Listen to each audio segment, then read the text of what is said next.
Stop that. Stop that. Stop that. Yeah. I hear him chat to the noise. Move too quick, can't stop for the talking. I hear him chat with the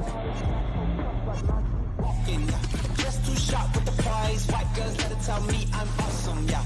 Hot like fire on the pan. If you wanna touch my please use caution. Cold like 0 degrees. I'm out the cage, gotta let out the beast. Revolutionary, gotta let out the streets. Locked in a cage, I'ma let out the sheets. We can't go out, man, forget about peace. You take the west side, take on the east. I'ma put them in the cage, never let out the. I hear him chat to the noise. Move too quick, can't stop for the talking. I hear him chat with the boys. Not so tough, but mans keep walking, yeah. Just too sharp with the prize. White girls, let it tell me I'm awesome, yeah. Hot like fire on the pan. If you wanna touch me, please use caution. Stop that. Stop that. Stop that. Good morning, everybody. Scottie Scheffler has gone from green jacket to orange jumpsuit in a matter of weeks. He also squeezed a kid in there in the middle of it. So hell of a month for Scottie Scheffler. This is one of those stories that you rubbed your eyes groggy this morning, not really sure if it was real or not, because that's just the nature of social media these days. I barely trust the photo behind me of Scottie Scheffler in an orange jumpsuit, but there's a lot to catch you up on if you're not at all familiar with golf or just catching up to the news. The world #1 golfer on his way to Valhalla, where the PGA Championship is being held. Pulling into work. Yeah, not the actual Valhalla. That's the name of the golf course. It's apparently hard to get into both. So there was a fatal accident, and that's horrible. Scottie Scheffler, on the way to the club, decides to try to circumvent the traffic jam, gets flagged down by police saying, no, you can't do that. And things get nutty after that. You don't necessarily tell officers no. At least normal people don't. But you would think if anyone would be able to get away with it, maybe the world #1 saying, guys, I got a tee time. But all right, so I got to take a beat and really try to break this down for you, because Jeff Darlington was on the scene. And I think this is the first time in recorded history that anyone has actually pleaded to Jeff Darlington help as they're being dragged away in handcuffs. So, Chris, we have some video of Jeff Darlington on the scene, right? We do. All right. We have Jeff Darlington on the scene, and we have him on SportsCenter kind of just painting the whole picture. Maybe we do that first. No. It kind of sets the scene. No. I want to go chronologically here, because it's dark. The sun has not come out yet. Scottie Scheffler's in shorts. Scottie Scheffler is driving himself. So here's a video. We're going to play this for you now. Jeff Darlington on the scene. Guys. Dude, step back. Back up. I'm back. I'm back.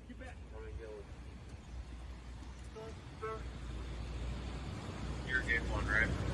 Yeah, that's 15.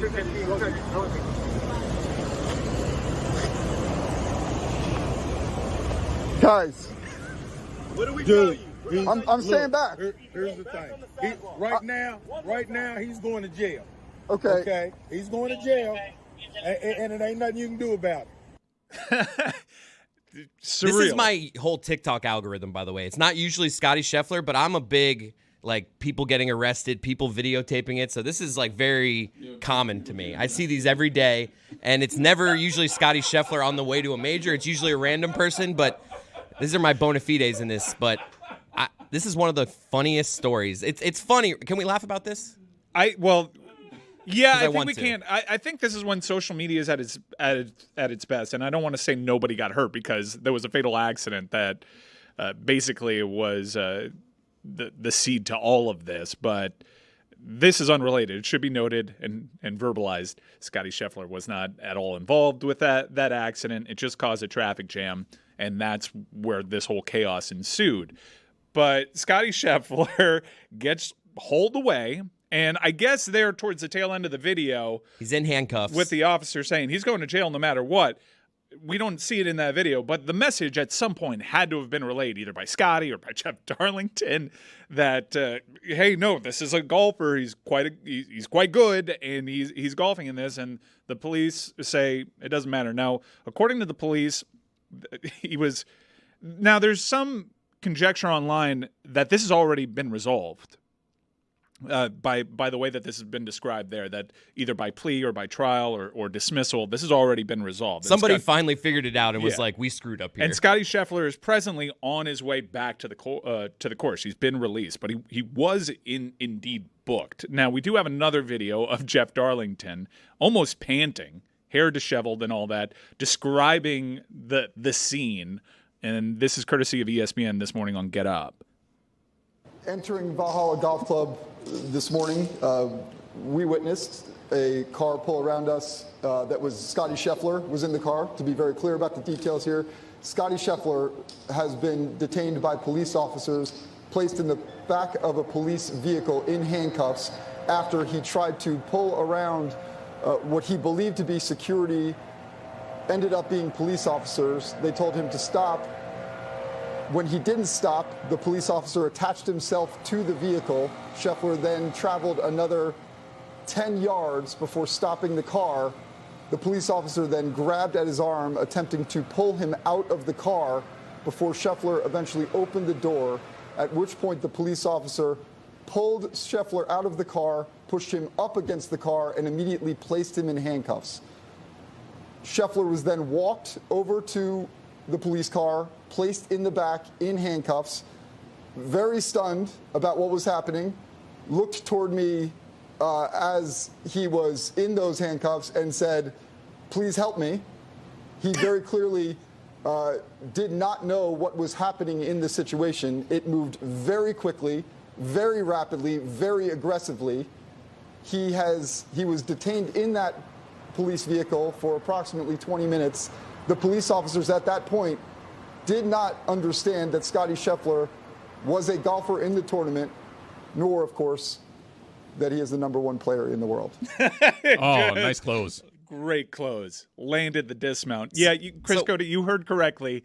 For approximately 10 yards, Scottie Scheffler, the world #1 reigning Masters champion, was dragging a police officer with his car because a police officer was attached, was hanging on to the car, physically trying to stop Scottie Scheffler from going into the club and circumventing this traffic. Now, if there's any golfer, if you said to me a golfer had an incident and he didn't name drop, I could see Scheffler being one of those guys. He seems like a humble guy. Like Rory is saying, I'm Rory McIlroy. Well, as you know, Scottie Scheffler is the tour's resident bad boy. So this only adds to the legend.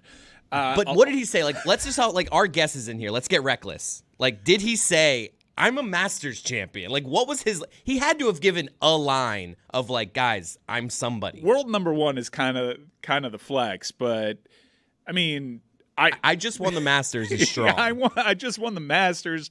Hell of a week, man. Have a week, Scottie Scheffler. There's a lot of people. I have a child. Would have helped. There's a lot of golf fans right now really confused as to who they should back in this situation. Do you back the blue or do you back the world #1? I imagine 45 has the button meme on his brain right now. Jess, we've been exchanging memes.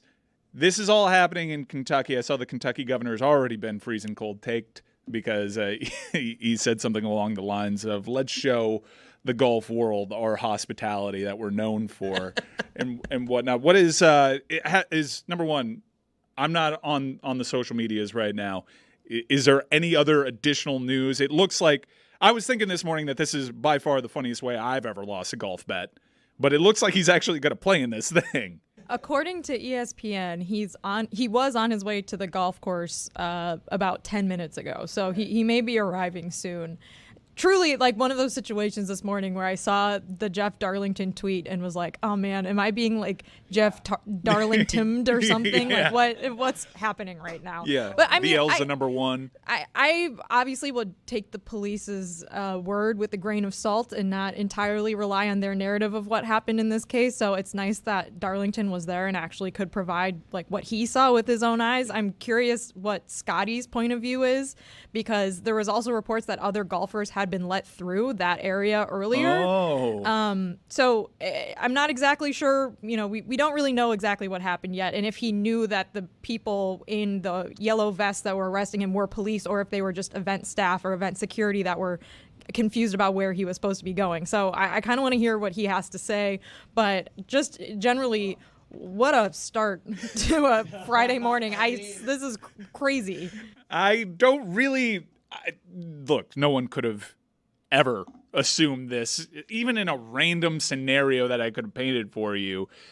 This is the most unlikely golfer for this to happen to, but also one of the funniest physically, just an everyman appearance from Scott Scheffler. But I do think everyone's in agreement. Yeah, we understand the rules, and we understand that normal folks headed to this golf course can't do this.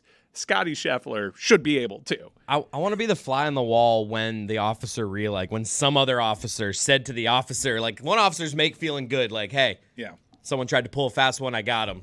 He's in the back right now, and then they go over with their flashlight, and they're just like, dude. Like, one of the there had to charges be is one of the charges is assault on an officer. That must have been the attachment. felony. That must have been when the guy attached himself, and all of a sudden he's putting the officer in danger by moving with the. I'm assuming And was the. I saw a report that the officer sustained minor injuries. Again, all of this we know in this country you take with a grain of salt, but Randy Scott's been on top of this, and he's been like Googling every single thing in every legal document that's already available for public consumption. I didn't trust the orange jumpsuit photo because I thought that would be too quick. I can't believe they actually took him out of his golf polo and put him in a jumpsuit for this photo. We have that forevermore. You think you should get special treatment? Yeah, Scottie Scheffler, yes. Yes, I do believe Scottie Scheffler should have gotten special treatment. Privilege? Yeah, golf privilege, world number 1 privilege, green jacket privilege. But if he was world number 2, put him in the jumpsuit? Where Yeah, do like you what draw ranking? the line? Yeah. Play today in the jumpsuit. Yeah. You know that there were golfers in that traffic jam just waiting. How does Matt Fitzpatrick fare if he Yeah. ends up in this There situation? I'm picturing like a Fitzpatrick, like a couple cars back, like, oh, he's doing it. Let me see if it works. Yeah. Oh, not doing that. All right. No, Putnam's there, 10-2. 10-2, just following the rules of the road. Shane Lowry pulls up behind, like, hey, you got my man there. That's Scheffler. Using my turning signal. Yeah, I cannot wait. Does Daly have an exemption for this? If Daly's there, they got to take a photo. He walked in. Oh, no, he used his golf cart. Sees the cop lights. Yeah. He's like, I'm going to pull off Let me here. tell you, Walk I in. don't think John Daly's driving anywhere these days. He's using this- a golf cart. Will this be the last tournament that Scheffler drives himself to? Yes. Like, if you're Scheffler, I've always said to myself, This if I will be got the last tournament that he actually shows up to for the PGA. How does not every rich person have a turtle? Your best friend from high school who didn't really get anything going. You're my friend. You're my assistant. You drive me everywhere. Like, how does everyone not have a turtle? I have not heard an Entourage reference in so long that I thought you meant a pet turtle. So a little update, Mike, to your point. Michael Eaves just tweeted that a local attorney in Louisville says that, quote, normally you don't give someone being booked an orange jumpsuit. What? This is according to Michael Eaves. Maybe at some According to a point, local attorney, according to Michael Scheffler embraces it and he's like, "This is my moment. This is No, gonna be this huge. he absolutely put me in an orange has- thing. I he need that doesn't have- shot." Look, Scottie Scheffler doesn't have the greatest personality. This is the coolest thing that's ever happened to He him. really is the next Tiger. He's now entered the world of infamy right now, and you can just build this bad boy character. The dichotomy of his natural personality. He should wear orange on every Friday now of a tournament. Yeah. So we'll bring you more news as this comes in, but there's not much more to this other than totally unexpected, really funny. No one directly associated with this story. Again, there was a fatal accident. Don't want to disregard that, but this is when social media is at its best, when there's just a funny story, and it seems as though no harm, no foul. So we'll figure out, and we'll update you as to whether or not Scottie Scheffler is actually playing in this tournament, because I still got that top 5 ticket, 5% max play. I think this is a Zion situation though with Scheffler. Oh, Like, this this is is a great good. for This him. is good for Scottie. This is Scheffler. great for him. But you know it's putting people's heads in a pretzel, right? It was a stressful thing for. It was probably like a stressful thing in his life for like a half hour. But then everything else, like this is like No, that's a special kind of privilege that I think the world number 1 kind of deserves. But yeah, just to your point, there's a lot of people right now really confused and glad that they didn't have to come up with an opinion on the fly. They can process this, and hopefully it all just goes away. Nothing's on anyone's record, so they don't actually have a stance on this. But if I was the Crown Prince, I would have posted bail. I would have absolutely done that. I'm gonna text Stugotz right now because I'm just curious his thoughts on this. Stugotz is not awake. I saw those videos from the Sphere. There is no way Stugotz is awake. Oh, he was at the Sphere last night? I didn't see this. I mean, I don't know if he's not here. And Dead & Company were playing at the Sphere, and I saw the videos there. I assume Stugotz is there, and he is in no condition to actually speak with us right now. Maybe the cops were live guys. Maybe that's what's going on here.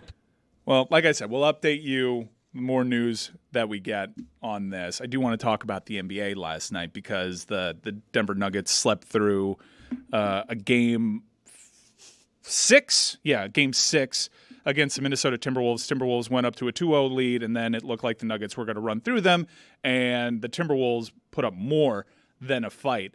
And I want to turn your attention to a stat that StatMuse put out there about these Denver Nuggets with Jokic on them. They've never been held by any other team in NBA postseason history under 80 points outside of 3 times. And all 3 times, it's been a Rudy Gobert team that has done that. StatMuse put that out. They tagged Draymond Green in it, which I found very funny.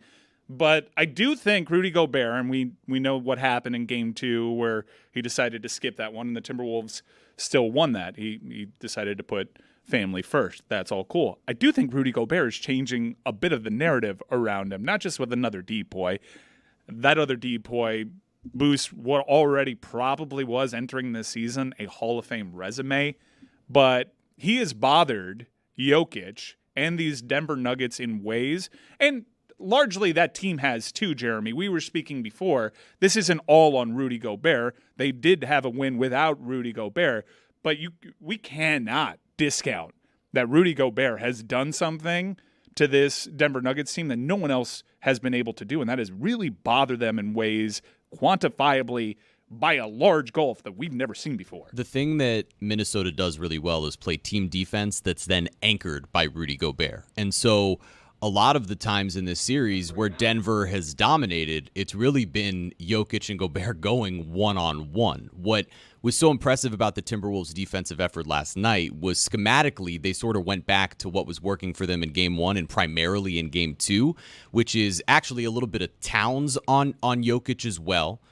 doubling Jokic the moment he started to post up. So not necessarily the moment he catches the basketball, but the moment he starts to post up to sort of make things get to later in the shot clock. And they're so long and physical as a team defensively. With Anthony Edwards at the point of attack, he shut down Jamal Murray last night, completely erased him from the game. And when you have that happening and you're forcing Jokic to be a playmaker, I think it was Porter and Murray were combined 3 for 13 from 3. That's how you eliminate this defense. But when you have Gobert there in the middle, that every moment someone else is driving to the hoop off a pick and roll with Jokic and Gobert's just standing there able to affect things, it really disrupts, and that is how you slow down the Nuggets. It's by putting Jokic in a position where he doesn't necessarily know, am I today the facilitator that he was in Game 5 or Game 4, or am I the scorer, also what he was in Game 5? That's why it was so spectacular. And what do we want him to be again? Well, he's good at everything. He's good at everything. What he's great at is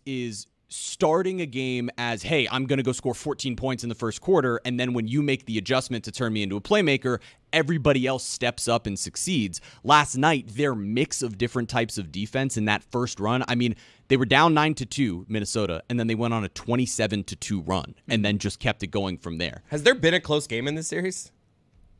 There's been, I think, one game decided by single digits, maybe 2, but it is just a bunch of blowouts each way, despite the fact that it's competitive. Yeah, it's we have a 7-game series with the lack of a memorable game. That's typically in basketball not how it goes. You usually have some close finishes. If the Miami Heat had one of these 7-game series way back in the day, pre-LeBron, against the Atlanta Hawks, where it was a 7-game series and every game was terrible. Just an awful, totally forgettable series.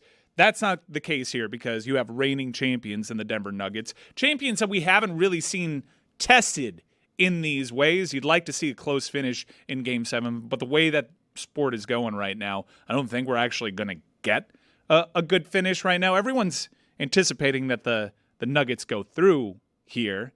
I guess I also subscribe to the T-Wolves have to suffer a bit more. I saw a graphic that at one point, obviously it was when they were down 0-2, they had a 0.8% 98% chance of winning this series. Yeah, I got in when they were down 0-2? 0-2. Nice. But in my defense, I had no idea they were down 0-2. I thought they were down 0-1 because that's how little I'm paying attention. No, you were doing it. You weren't doing it. I swear. It's just when you compare what's going on in hockey, my God, which dude. hasn't even had Last night, dude. Which last night was great, but the hockey playoff hockey is great no matter what. But in recent years, this is probably one of the weaker NHL postseasons. There haven't been like these major epic overtime games, these huge changes in momentum. Although last night we started to see that, and last night was a game to remember. No, I'm living it. I'm being honest with you. Yeah, I go through my phases.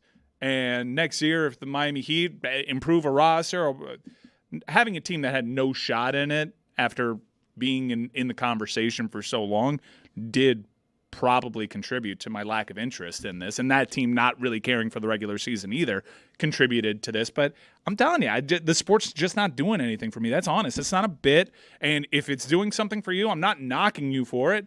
I just have bandwidth. And there are other things right now that are taking my attention. I do think this Game 7 between these two teams, when you talk about like your want of like dogs in a series, when Dan you have wanting to see like a champion up against the ropes. when you have Nikola Jokic, who last night didn't play the fourth quarter and just stood the entire fourth quarter on the sideline, hands behind his back, staring with a blank face at the action that's going on. Him as defending champion. Was that like purposeful, you think? Oh, yeah.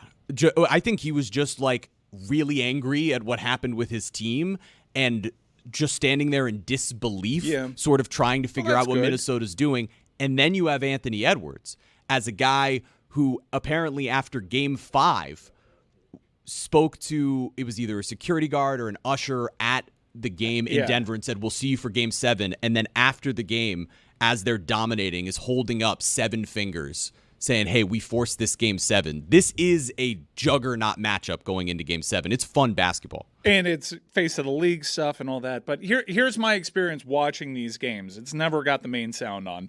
Hockey's got the main sound on. Doesn't matter, Panthers or not.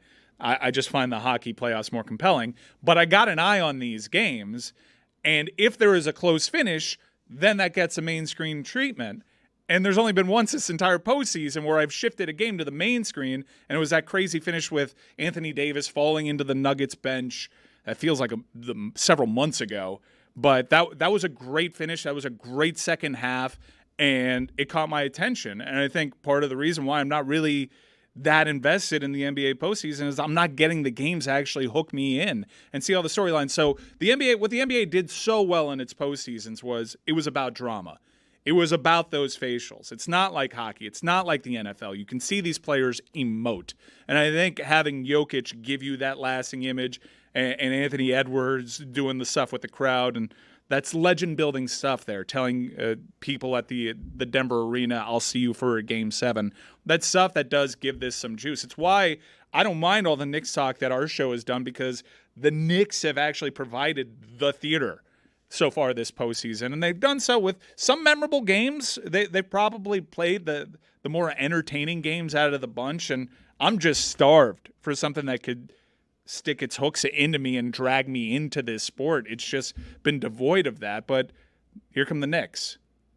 I would think the basketball that you get this weekend, when you start with Game 6 tonight between the Knicks and the Pacers, and then you have Game 7 over the weekend, these should be two incredible games. If there's a Game 7. Well, no, not that Game 7. I mean, well, you mean the Game 7. I'm talking Timberwolves. about the Timberwolves Game 7, not the Knicks Game 7 that may or may not happen. But with the Timberwolves and Nuggets, like you have, like you said, guys who are potentially faces of the league there. You also have Oklahoma City and Dallas, where you have a number 1 seed up against the ropes again against Luka, who's been spectacular. It's crazy to think that Shai Gilgeous-Alexander is actually older than Luka.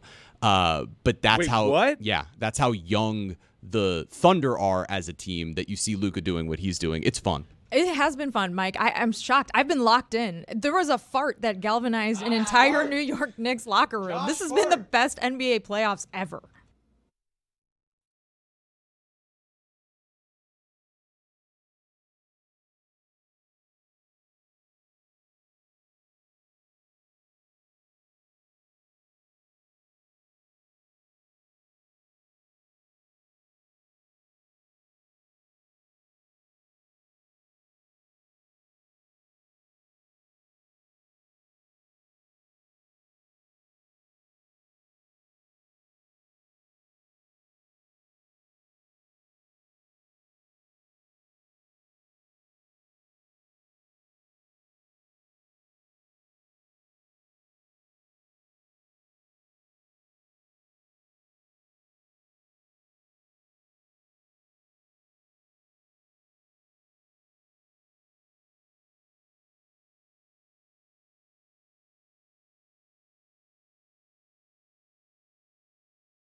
mean, what they said about Scheffler is true. No one could drive like him on tour. Not a single one. We learned that John Daly just withdrew, and he was citing a thumb injury, Roy. Is that right? Yes. I don't think it was a thumb injury. I think he just got his gimmick infringed on, and he realizes there's no point for him to be there anymore because there's a new tournament bad boy. Scottie Scheffler be thy name. Shouldn't he technically be disqualified? You would think that there was some sort of bylaw that you can't get arrested, but if you're the world number one, I mean, he's on a historic run right now, and this is the thing that just builds legend. I feel like the world, like you were saying, this is a Zion thing. This is great for him. I feel like world number 98 is thinking, if this happened to me, I'd be arrested. I'd be in jail. The tournament would have never been delayed. Taylor Gooch is like, what the fuck? All right, so more on this story as it develops. Let's talk about some puck that happened last night with an eye on tonight. Great slate tonight, 2-game slate, 2 teams that are down 3-2 that staved off the elimination in Game 5, trying to force a Game 7. Roy, you nervous? No. But we saw this scenario play out last night, a team that was down 3-0 in the Carolina Hurricanes. And I got to tell you, especially with how that game got off, I thought for sure we were seeing a Game 7 in Madison Square Garden. The New York Rangers showed some supreme guts over there for the Carolina Hurricanes. It might be time to really shake that roster up because you've now – this core's been together a little bit, and they've got some nice young players there too. They've got some questions to answer about Ginsel, who I don't know, guys. That I never saw it with Jake. I thought he was a byproduct of what was going on in Pittsburgh. I know he got frisky and involved in some plays, but you needed a talisman goal scorer for the Carolina Hurricanes. You would assume he'd be the guy playing on that line with Aho. He just wasn't him. And he just had these stretches where he'd totally disappear. And I don't know if they actually keep him because he didn't sign that extension. Hell, there's talk that he might find himself back in Pittsburgh. So, yeah, you've got questions to answer regarding your coach because Brendan Moore's been there for a long time, and now we're taking a step back. They got swept in the Eastern Conference Finals, although he didn't feel that way last year, and now a step shorter, and they're gone.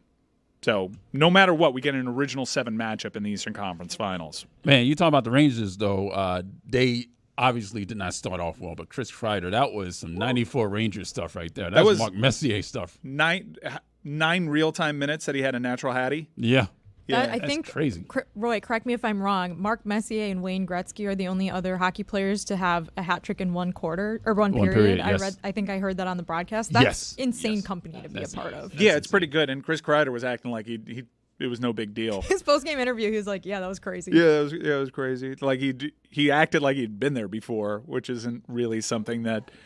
Although he is historically one of the greatest Rangers of all time when you look at his point production, and he needed moments like that to kind of solidify it the way that Messi has talked about. It does kind of feel like 94 around the city of New York right now with the Knicks approaching their first Eastern Conference Finals since 2000.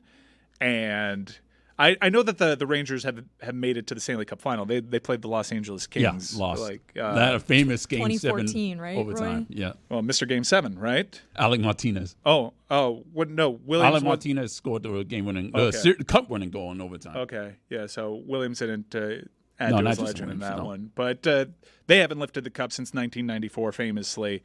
And it's got to be a hell of a time. I did see video that we're going to play right now of some Rangers fans celebrating their win. And we all remember what Toronto fans did. This always works out well. Yeah, we know what Toronto did last year after they got through Tampa into the second round. They chanted, "We won Florida." It didn't work out for them. Let's see what the Rangers fans chanted.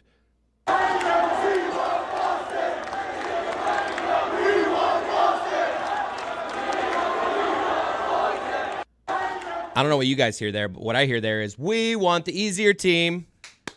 We're scared of Florida. We're scared of Verhaeghe.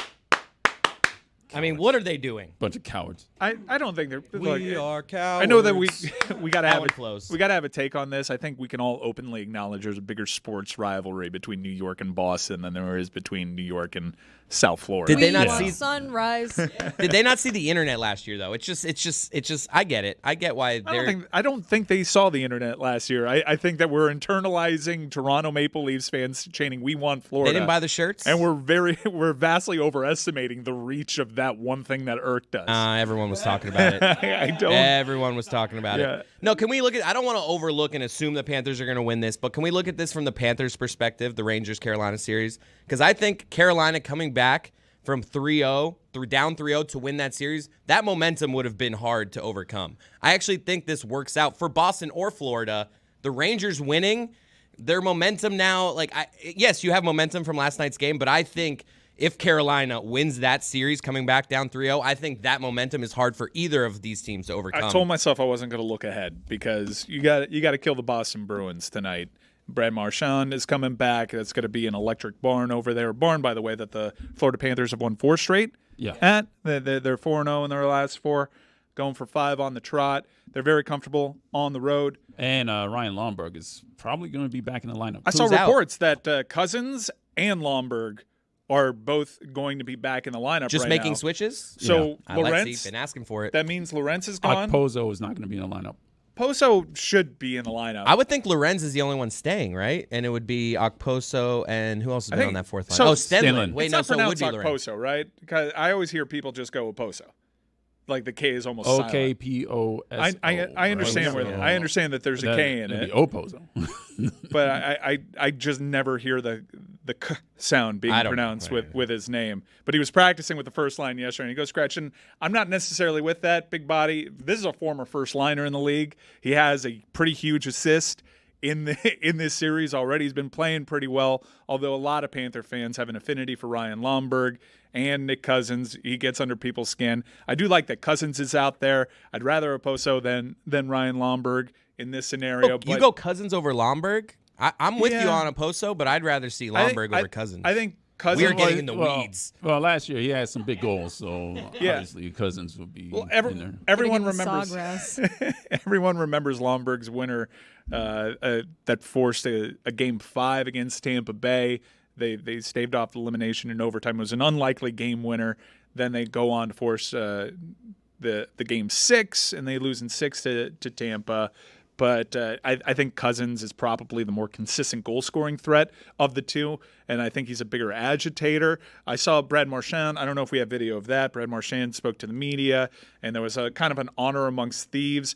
I don't think that the takeaway from the media from Brad Marchand's comments, which was basically like, look, you try to get an advantage trying to hurt a player here. He said the quiet part out loud, but I think that it was a little misinterpreted because I kind of read between the lines there that he made a rush on an injured player. He was trying to get one that was in gonna on be a Sam late hit. Bennett. That was going to be a late hit. Here's my whole thing on Sam Bennett. Did he get a rabbit punch in on Brad Marchand? Yes. Did Brad Marchand go in for a dirty hit and he miscalculated? Maybe he was a little loopy beforehand. Yeah. Sam Bennett saw that happening in slow motion and decided, well, if this guy's going to miss me, might as well get my shot in. I don't think that punch concussed him. No, it was the hit on Stenlin. Yeah, it was. Yeah, and I think all of this has been overstated, and all of this has really stemmed from Game 2, where Jim Montgomery realized, oh shit, I got nothing against these guys. Let's just muck it up.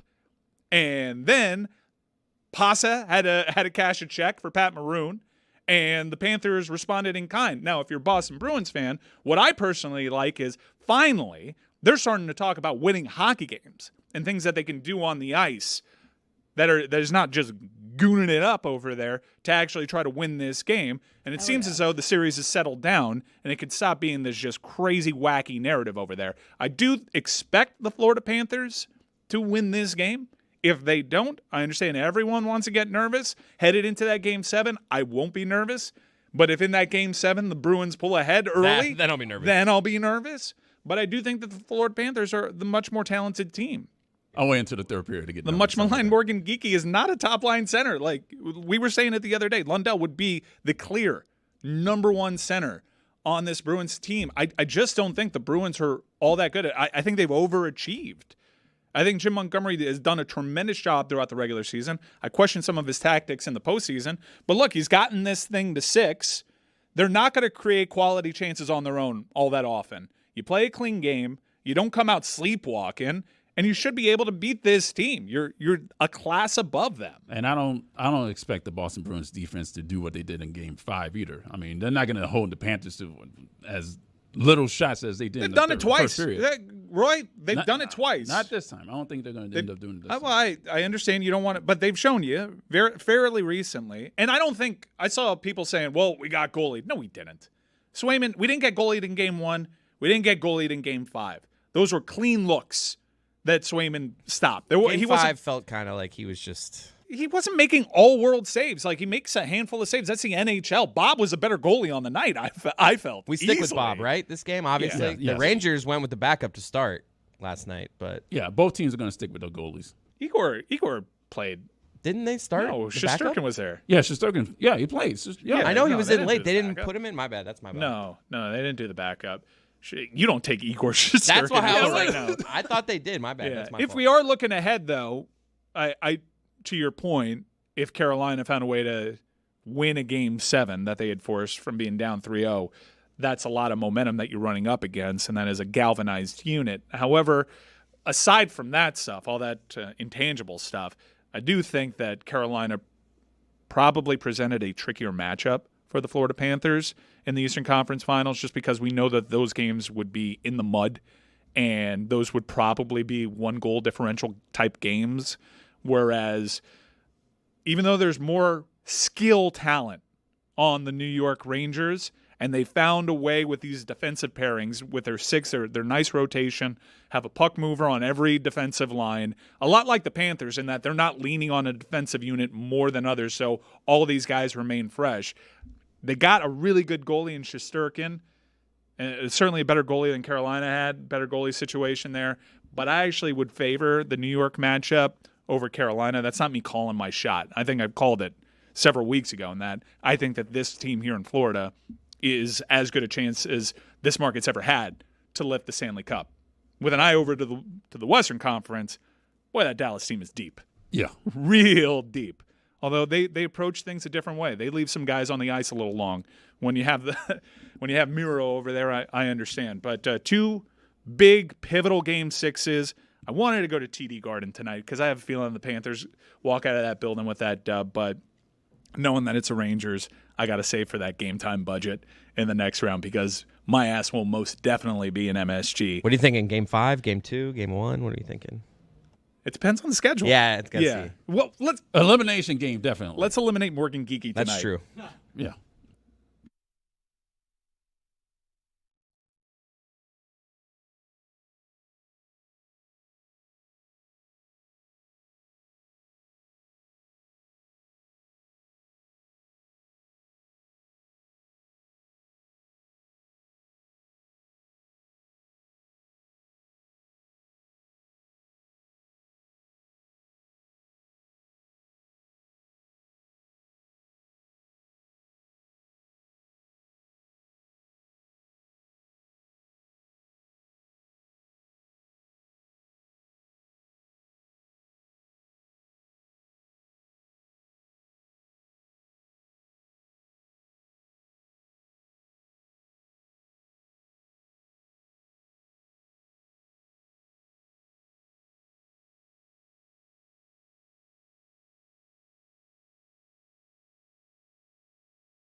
caught our breath to update ourselves on some memes and some breaking news. Jess, you've been on the MacBook the entire time seeing all this news roll in. What's the latest? Well, according to Mark Schlabach from ESPN, Scheffler faces charges of second-degree assault of a police officer, third-degree criminal mischief, reckless driving, and disregarding traffic signals from an officer directing traffic. The assault charge is a felony. The others are misdemeanors, and he was released at 8:40 a.m. Eastern and headed to Valhalla. He arrived less than an hour before he was scheduled to tee off at 10:08 a.m. Eastern. So his tee time, if you are watching this live, is in about 20 minutes. I got to tell you, this is generally my experience. I'm not arrested, but in terms of like a mad dash to the course to make my tee time, this is pretty on brand for just having a kid and trying to get away for a couple of holes. Probably forgot his golf shoes, had to go back. Yeah. But outside of the arrest, this is today, Chris. I'm sorry, you are in the golfiest outfit. I am playing golf today. Okay. I want to turn my attention real quick back to this Panther Bruins series a little bit because I was alerted to a clip. It's glorious. All right, so explain to me what's going to happen in this clip. So it's Bill Simmons, and he's a Bruins fan, so he's going to go after Florida fans here. So he's just kind of trolling South Florida fans. And if you know, should we say on the front end where we play? No. Okay. No. So he's talking about South Florida fans, and he's trolling us about our lack of hockey knowledge. Florida fans, settle down. You didn't know what hockey was until like 1993. You literally didn't have hockey. You've never won a cup. The average person who follows sports has no idea what city you're attached to. You're the Florida Panthers. Are you in Jacksonville? Are you in Orlando? Are you in Palm Beach? Nobody knows. The answer is Miami. But literally most people don't know that. Bill? It's performance art right there. I mean, does he know? Is he trolling? Keeper of the cup, Bill Simmons. Thank you for explaining hockey to me. No, they play in Sunrise, which is in Broward County. It's Miami, by the way. It's a good 45-minute drive away from me in Miami-Dade County. Like, is he trolling us and we're falling for it? Absolutely not. No, see, at the turn of the century, they actually moved out of the Miami arena. Celine Dion christened the National Car Rental Center, and they've been playing there for the vast majority of their franchise's history. In fact, they play so far away from Miami that if the Rangers and the Panthers do face off in the Eastern Conference Finals, I will be more likely to attend a game at MSG than drive to Sunrise. Okay, New England Patriots. Yeah. Where the fuck is New England? Yeah, okay. Like, it's Maine, by the way. And Jess, you didn't have to say. We know that you're going to go to Madison Square Garden for this series. We know that this is turning into a New York trip. Lehman's a big Rangers guy. Oh yeah. Oh my. And he's a Knicks guy. It's been a guy. big month for us. We have been locked in to all of my fake favorite teams. So you're not going to back the Panthers here. We thought we had you. I know you're a Blackhawks gal. If they play the Bruins, I'm pro Panthers, and I will be on the victory parade if they win the Stanley Cup. Mark my words. All right, but if they go through the Rangers, yeah, I mean, I love that you're supporting Lehman in this way, and that you're going to fake being a Rangers fan, and it's going to be terrible if we have to go through you. Really, it is. But I have no doubt that you'll find yourself on that. It'd probably be on the river, right? It'd be a Las Olas river type of parade. The Intercoastal. Look at us planning a parade already. I want to be on there too. It's going to be like where they did all the try. All-Star stuff. They're going to set up a big I'm on the planning committee. I'm getting involved. It's weird that they would do it in Broward County, considering the team plays in Miami, Florida, by the way. But yeah, chef's kiss that sound. I understand, and I would. But don't be condescending if you don't know where we play. Look, this kind of why'd you bring up that specific point? No one was asking about where we specifically play. You decided to bring that part up. I understand we're the ugly stepchild of hockey. It's been this way for us since 1942. We're the new guy. Since 1942, as an original 7 franchise, we've always kind of been considered, not good enough, not elite enough to be considered in that group. And I got to say, the national media coverage of this, and I understand a lot of their points, Florida Panthers fans are a little annoyed. Like anybody, scratching to win their first cup, trying to be recognized by the national media elite, trying to be something more than a novelty. And we're actually good this year, so we're cocky. Earn respect. I understand where it all comes from, and we play the part. We're agitators, and we kind of take on that team identity. But I do think that there is a lot of both going on right now. The coverage of the Florida Panthers is pretty asinine, and that is just a chef's kiss encapsulation of how dismissive people are. It's Miami, by the way. It's Miami, by the way. Hopefully we can dispatch of the Boston Bruins tonight. But if it's not tonight, breathe. So the New York Rangers, not that series prices are any indication on how these things go. It's hockey. Biscuit takes weird bounces and deflections. But Florida is entering tonight minus 750 to win this series. They have 2 opportunities to do so. If they fail tonight, I understand. You start seeing ghosts. Are we going to blow a 3-1 after Boston blew a 3-1? I just hang my hat on Florida's quality. There is a talent gap here, man. But couldn't they have said that last year? Exactly the same approach. Like the talent, more likely than not. Because of the season they had last year. I think Boston was a bit more talented than they were than they certainly are this year, because they had guys like Krejci and Bergeron. And defensively, we hadn't come into what we are now. We were good. We were better defensively last year. We went in as an 8 seed, but I think that series proved, and it wasn't a fluke, by the way. The Panthers went on to make a run all the way to the Stanley Cup final. Florida had more talent last year than the Boston Bruins. I just got scared, though. The idea like we did this to them last year. I hadn't really thought about that part of it. Revenge. Yeah. We're still good. Redemption. I'll snap out of it. I'm back. We're good. Do we have any other developments on the Scottie Scheffler front? Any other? Well, he made a statement to Jeff Darlington just now. This is breaking. He's like, Darlington, that's my you guy. were there for me. I'm gonna. You were my first call. Where's Darlington? Come here. And he whispers it. He said, "This morning I was proceeding as directed by police officers. It was a very chaotic situation, understandably so, considering the tragic accident that had occurred earlier, and there was a big misunderstanding of what I thought I was being asked to do. I never intended to disregard any of the instructions. I'm hopeful to put this to the side and focus on golf today. Of course, all of us involved in the tournament express our deepest sympathies to the family of the man who passed away in the earlier accident this morning. It truly puts everything into perspective." That is an A-plus statement from Scottie Scheffler. That was all whispered into Darlington's ear. Yeah, do not bypass the tragedy that happened. Don't go at. This morning, I was proceeding as directed by police officers. Don't go at the police department. It was a very chaotic situation. Just play it straight, Scotty, and this goes off. It gets expunged. Understandably so, considering the tragic accident that had occurred earlier. There was a big misunderstanding of what I thought I was being asked to do. We get to wear the shirts at the Waste Management Open with your face on it while you're wearing the orange jumpsuit. I did have to make sure, again, this was Jeff Darlington, Yeah. because this is very confusing on the internet. But probably our final development for the morning, I would guess, on the situation.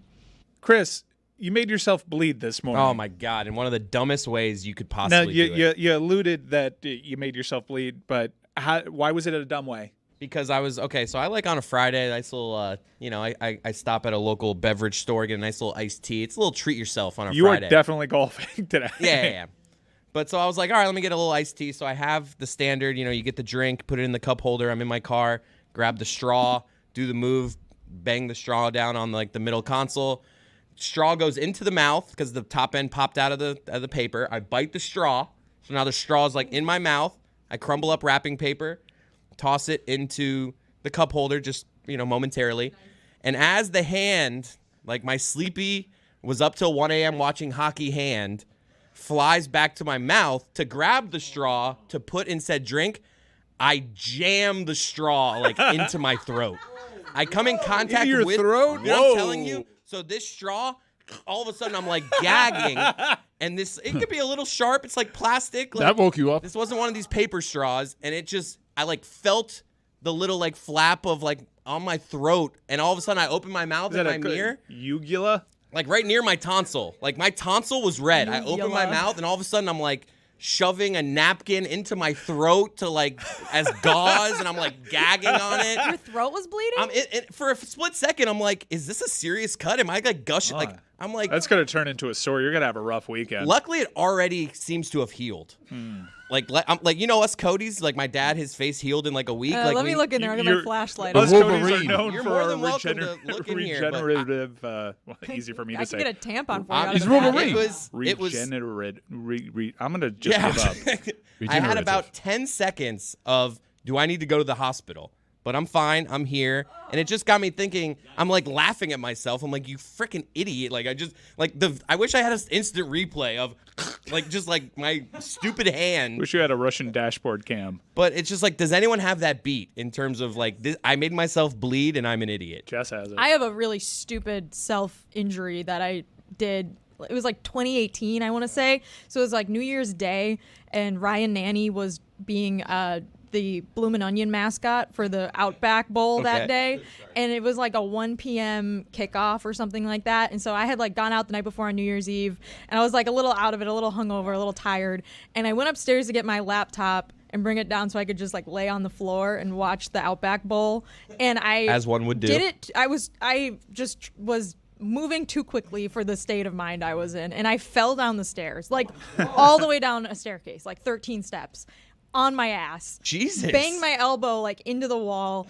I wasn't bleeding that bad, but like it hurt so bad, and I thought I broke my arm and I was gonna need to go to urgent care. So I just proceeded to lay on the floor and watch the Outback Bowl and watch my boss dance around the field in a Bloomin' Onion outfit while I just thought about how stupid I was. Like, I'm watching Dude, that's Ryan scary Nanny. though. I think mine's dumber. He's in a Bloomin' Onion outfit, and I feel like the dumbass. Like, it was a terrible New Year's Day. Roy, you got one? Yeah, I was playing street football, and playing street football is dumb enough. And I caught a pass, and the tip of my shoe hit the street. And I felt there was a little pain there or whatever. So we were done with the game, and I still felt this pain. Took your shoe off. Took the shoe off. Nail was black. Ooh. Just Yeah, black. but I'm winning you still got, so You far. got injured doing something that you could potentially get injured in. That doesn't really count. I mean, no, it's stupid. It's stupid to actually do that. You got hurt playing sports. Okay, sure. I was the worst time I made myself bleed was podcasting. I had to Chris, go. we might have found the winner. I went to Marlins Media Day last year and was doing interviews with all of the guys. And then at the end of it, we're packing up everything. I'm having a debriefing conversation. I think it was with Jazz. We're talking. It all kind of starts winding down. And my podcast bag is essentially like a hard suitcase that has a handle that you can drag it everywhere. And I left the handle up. And so when I went to go grab XLR cable that was sitting on the ground, I just very quickly went to the ground and banged right above my eye on that handle and started gushing blood to where they had to take me into the trainer's room at Lone Depot Park. Chris is still winning, I think. Chris is still leading. It's Dunkin', I gagged right? on my straw, guys. The fact that it's Dunkin' iced tea at like 6:30 in the morning also is, I feel like it makes it worse somehow. Coming up next, I'll detail how I received stitches because I was afraid of a bird.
I just saw someone recreate the OJ chase, but Scottie Scheffler was in a golf cart. This is when the internet's at its best, when it's harmless. I saw Johnny Cochran. If he's next on the tee, he must be set free meme this morning. There was another one that Scottie Scheffler tried that in a small town. I bled one time because I was leaving my house going to high school. I was going to drive myself to high school, and from across the street, there was a very aggressive bird. And this is where my fear of birds was born. You have a fear of birds? I have a fear of birds. Him and Dwayne Wade. And it stems from this. All birds? Yeah, I don't like birds. Do ducks count? Ducks I'm fine with. Chickens? Like if I see a bird and it's stationary, we're good. I don't All like birds? I'm not like a guest on the Maury show. Like I can tough it out and be a tough guy around birds. When birds start flying around me, hate that. So I was leaving my house, I was like 16 years old, and this bird from across the street just starts dive bombing at me. Very confusing. I guess it had a nest that it was protecting somewhere nearby, but I was getting dive bombed from across the Sorry street. for laughing. It's just a funny visual. No, It's terrifying. That happened to me once. I got attacked by a goose. What? And geese are really scary when they start making those noises, and they're bigger. Yeah. This I wasn't lived, a very. but it was not. Was it flying? Yeah, it was dive bombing me. That is really scary. This was not a big bird at all. This was, standard, maybe hand and a half length. Like a pigeon, seagull. What are we No, talking? it was just like swallow, sparrow, probably. Crow? No, I would say it looked like probably the size of a mockingbird, but it was like gray. I didn't get a good. I tried to go to the police department and sketch it out. The assailant escaped. Arrest the bird. So this bird starts dive bombing me, and I don't know what's happening. This is the last thing I expected in that morning, being groggy, trying to walk to my Scion TC. And A classic. Yeah, a classic high school car. And I duck. And in Miami-Dade County, I was living in Sweetwater at the time. I don't know, in the 80s, it was really like in vogue to have these spiked fences outside of your home. And so I had a gate. You went to in my high school in house. the 80s. No. The house was constructed in the 80s. And so in Sweetwater, people know what I'm talking about. They have these like gates that are spiked, and it was just very in fashion. So I was living in a house like that at the time. I come down chin first on that spike as I'm disoriented, trying to avoid this bird that was dive bombing me. I know I'm bleeding. I know it's a lot of blood. I run inside the house, and I put a little something on it, and I have like this makeshift Band-Aid as I drive myself to school. I get to school, and I didn't realize that my shirt was covered in blood. And it's the only trip that I ever made to a school. I didn't even know that Florida Christian had a school nurse at the time. But they made me go see a nurse, and I got stitched up right then and there because I busted my chin wide. I split my chin wide open trying to avoid a bird. So that's the dumbest way. I still think that Chris Cody has Judges? me beat. Thank you. You're welcome. I'll collect my prize. I fell down the stairs. Yours was like the most dangerous. You win the most dangerous because that's I terrifying. was trying to watch the Outback Bowl. That's the part is funny. Yeah. That part is funny. And the nice little nugget of Ryan Nanny. Roy, you got hurt playing sports. Yeah. Yeah, that doesn't. I have a million. You said you had a couple injury stories. Yeah. The other one, I was washing dishes, and I had a big old meat knife, right, for slicing and whatnot, and sliced right through the sponge and right through my finger. Why didn't you go with that one? I thought you got turf toe. You always got to go away. Well, yeah, I got turf toe. It was street Toe. football, and that's why it was dumb. You always got to go cars. blade out, man. Yeah. Well, Kugler I like got both me sides. this sponge that's like it's like this, and it has bristles in the middle, and it's plastic. Is it the smiley So face you one can- that was on no, Shark Tank? I love Scrub Daddy Yeah. and Scrub Mommy. Fire. Respect to Scrub Mommy too. She's two-sided. Respectfully. The sponge thing that Kugler got me is like a plastic thing. You put the knife blade in it, and then it won't go through and cut you. It's a very good invention. I cook a lot in my home, and I have this board that I put to slice veggies and whatnot. And I get mad nervous because I always think today is going to be the day that I slice my hand. It's already happened. Thankfully, it wasn't like the gash where I thought I'd just get cut down to the bone. But I want to talk a little bit more about Harrison Butker. I try to avoid this discourse, and the reason why I try to avoid this Harrison Butker one is because, number one, I think it's easy, and I've been through these things before where I get loud in front of a microphone and I just get aggregated by bad faith right-wing news aggregators. I did that with the UFC, and look, for all the complaints about cancel culture, the only ones that have really shown that they can actually do anything are conservatives when it comes to canceling, be it a beer or a department store. Like, I'm just exhausted, and I don't want you in my mentions. But at the same time, I'm not going to have a double standard. So when the UFC had very similar comments, and I went in front of that microphone and I challenged Dana White or Jimmy Pitaro to do something about it, because this is, granted, it's a bit of a different situation. Harrison Butker is doing this on his own time, and he's speaking at a college, and he's speaking it to certainly the audience that it's intended for. Who was it that told me that his mother is actually a fairly accomplished scientist? Yeah, that's true. That's true. All right. Harrison Butker, who, by the way, quite predictably has the number one selling jersey in the NFL right now, does this. So it's not at a press conference where there's a bunch of media at, but I'm not going to make any more excuses. I do think that someone with the league, and maybe they have put out a statement, but I do think that the league and its partners should come out and say that this is rhetoric from a bygone era and it wasn't all right back then about women staying in the kitchen, and just very misogynistic statements from Harrison Butker.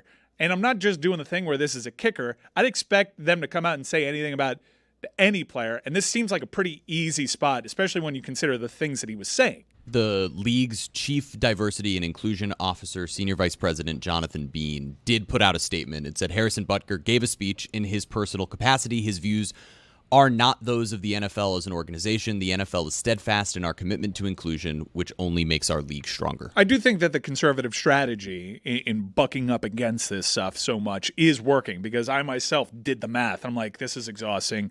I don't want to do this anymore. But I do think that it should go a couple tiers above the director of inclusion over at the NFL. I would like to hear Roger Goodell weigh in on this. And we don't have a media day coming up soon for the Kansas City Chiefs, but Patrick Mahomes has recent media availabilities. Patrick Mahomes owns a women's professional soccer team. We all know Travis Kelce's standing in the pop culture world right now and who he's dating. Certainly an icon when it comes to women being empowered. So I do hope that the teammates and the Chiefs particularly take the opportunity to come out and say something along those lines. Just a public acknowledgement that this is not great. This is bad stuff. This is poor rhetoric and a poor message. And certainly it's not something that Patrick Mahomes believes in. I know it's not something that Travis Kelce believes in. So why not take a fairly easy stand in saying, no, women don't belong in the kitchen. Homemaker is not the dream job. It's so amazing that when he said the word homemaker, he started tearing up, as if that were this just truly emotional, incredible moment. I mean, it was so remarkable to hear this man quote Taylor Swift in this speech. That's the part that's so crazy too, is like he somehow found this to be empowering for women. Like I don't understand what his mindset was here. It's so outdated. I'm surprised Travis Kelce hasn't already gone the Will Smith route of saying, keep my girlfriend's name out of your mouth. Well, he did invoke a Taylor Swift lyric, right? Yeah, he did. I'm drafting him first overall in my fantasy league next year. Let my boy cook.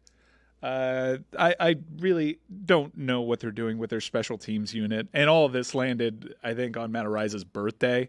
They put out a graphic. Yeah, I think that was just yesterday. Just to kind of remind everybody that their special teams unit, thankfully we don't see them all that often in Kansas City. But like I said, I would like, and I know that Patrick Mahomes, he's played this game in the public eye quite deftly. You know, he's been asked about his political stances, and he's very much team do your own research, and he won't make waves there. But this one's a fairly easy one. And, and I would like to see them take the opportunity to make this one an easy one. There was an article written by Jessica Valenti, who does a lot of reporting on abortion in the United States, which was basically saying that, like, Harrison Butker's comments are the law in this country now. Like, he went against everything that has now been disbanded since the overturning of Roe v. Wade. So Yeah, I mean, it may be an easy stance for them to say something along those lines about the comments about like women having careers, but essentially like that has been co-signed by the Supreme Court. Well, not to get overly political, because I was at a rock concert and I was watching Limp Bizkit. Not that I have like high expectations for Fred Durst, but Fred Durst was going on the microphone. He's like, "Man, I really hope we get a new president." Truth be told, I don't know which one he was talking about. He could have been talking about the dude whose brain was getting eaten by a worm, or the guy that was already president. But he took this, and there was claps and some people that were just genuinely confused that Fred Durst decided to inject politics into this concert. But I don't want to lose sight of when people just say we need a change, we need a new president, and they cite other things. It's very easy to lose sight of what is actually on the ballot when it comes to how they are calling their shot and making it their main platform to kind of reset the timeline and go back a couple of decades, especially when it comes to women's rights. So I don't want to ignore that fact. There are very important things on the ballot, and just because there's a name attached that you may feel some kind of way about doesn't mean you should overlook it. Updating our story of the day, Scheffler is on the tee box right now. Wow.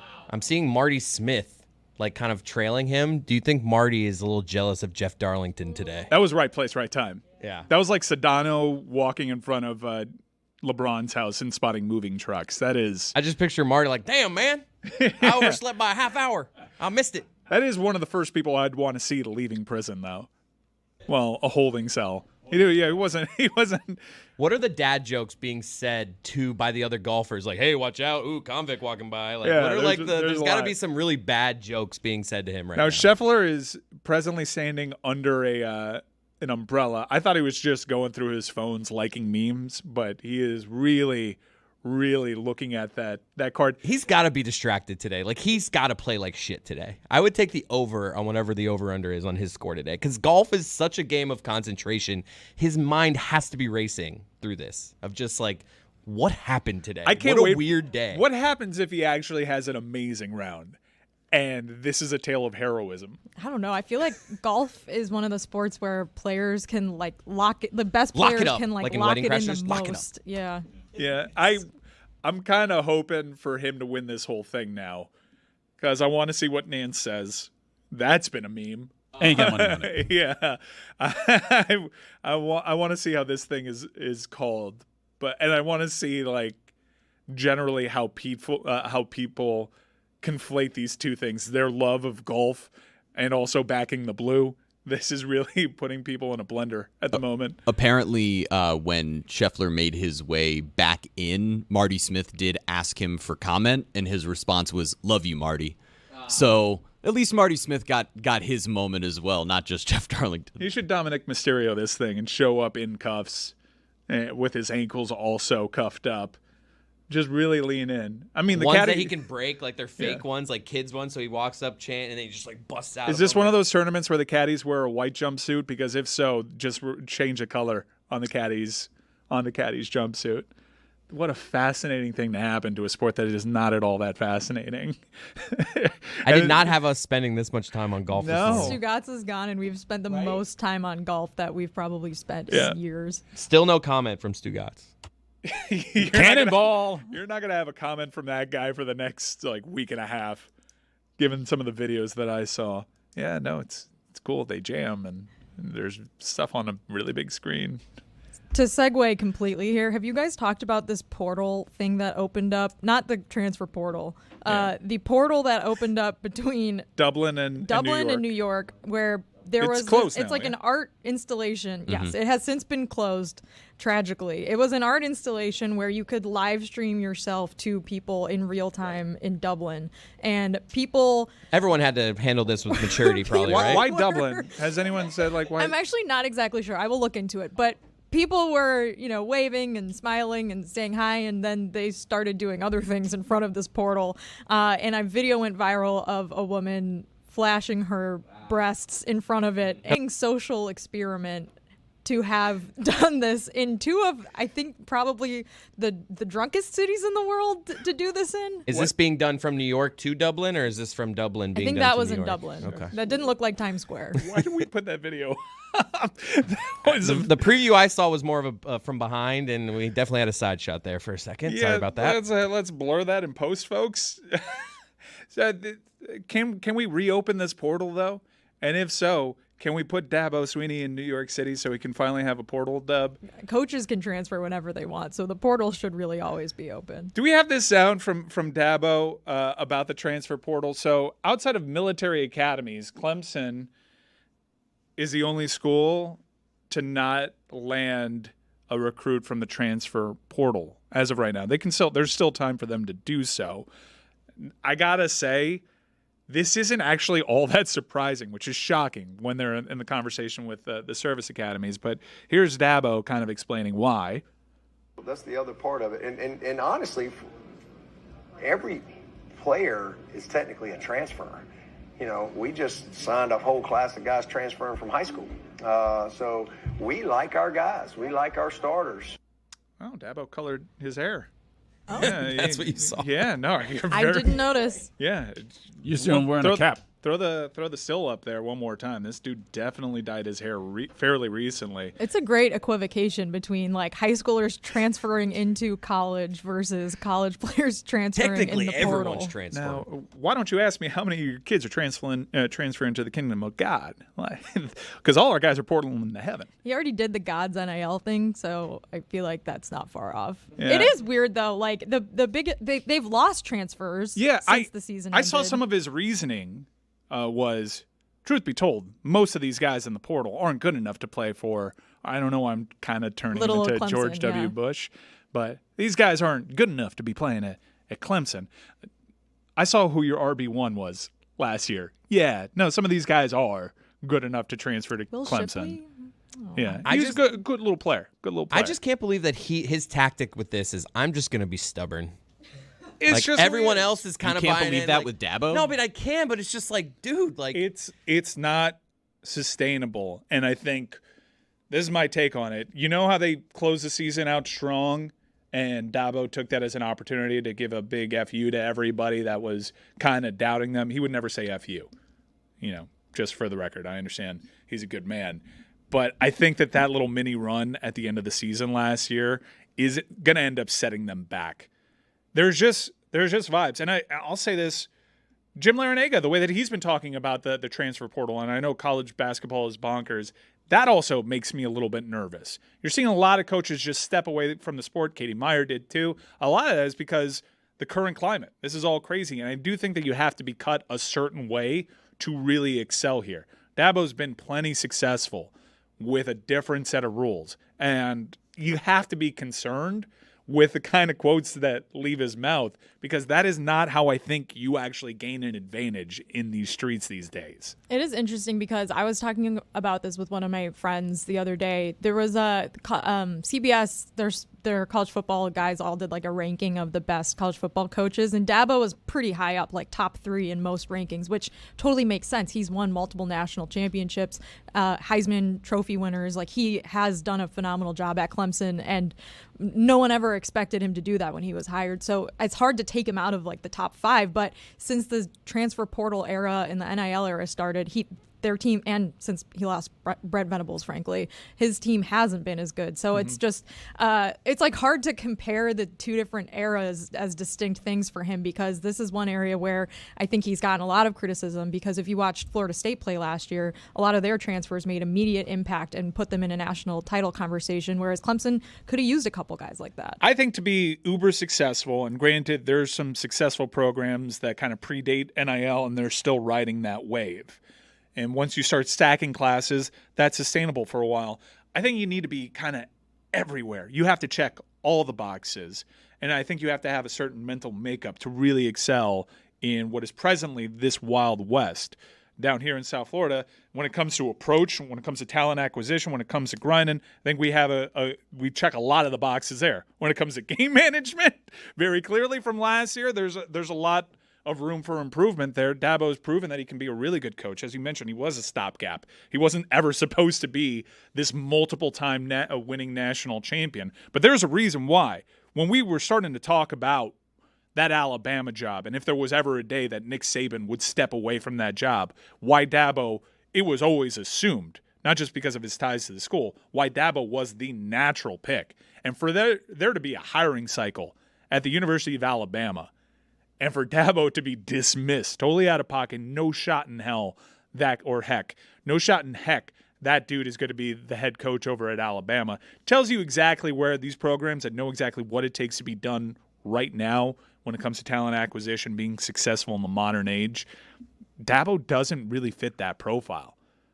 He's at the perfect school because he's at the school that he had all of that success with, and he brought them all the way back, that they're not going to get rid of Dabo. And like I said, they had a strong finish to the season last year, but I'd be nervous. I'd be real nervous. Apparently a guy also mooned the portal, so his ass was broadcast. I'm not sure actually which side that was on. His ass was broadcast in the portal either in New York or in Dublin. Dublin showed a picture of the Twin Towers falling down in the portal to New Yorkers. What? That's another thing that I happened. think it's pretty unfair to just categorize this as the entire city of Dublin. There was one wayward dude that put a phone. Yeah, sorry. That's fair. One person. But I do think that the lady flashing her boobs does speak for all of New York City. I think she was in Dublin. She was in Dublin? It didn't look like Times Square. I mean, we don't have to put the video back up, but she was in Dublin? I was pretty sure that one was in Ireland. Wow, I'm not sure what I'm doing there, but good on you, Ireland. I wasn't familiar with your game. Another update. ESPN. You think they don't have boobs there? ESPN broke into First Take to show Scheffler's first shot. So it's already good for him. I cannot wait to hear Stephen A. Smith talk about Scottie Scheffler. Oh, my God. What is it going to be? He's just going to rip the officers. Just rip them. A disgrace. I don't really know what the takes are here. I don't know what the move is here with the Scottie Scheffler thing other than to laugh. She was in New York, apparently. According to the New York Post, she's an OnlyFans model. It says OnlyFans model who flashed NYC Dublin portal, same woman who told Dr. Phil she'd rather, quote, die hot than live ugly.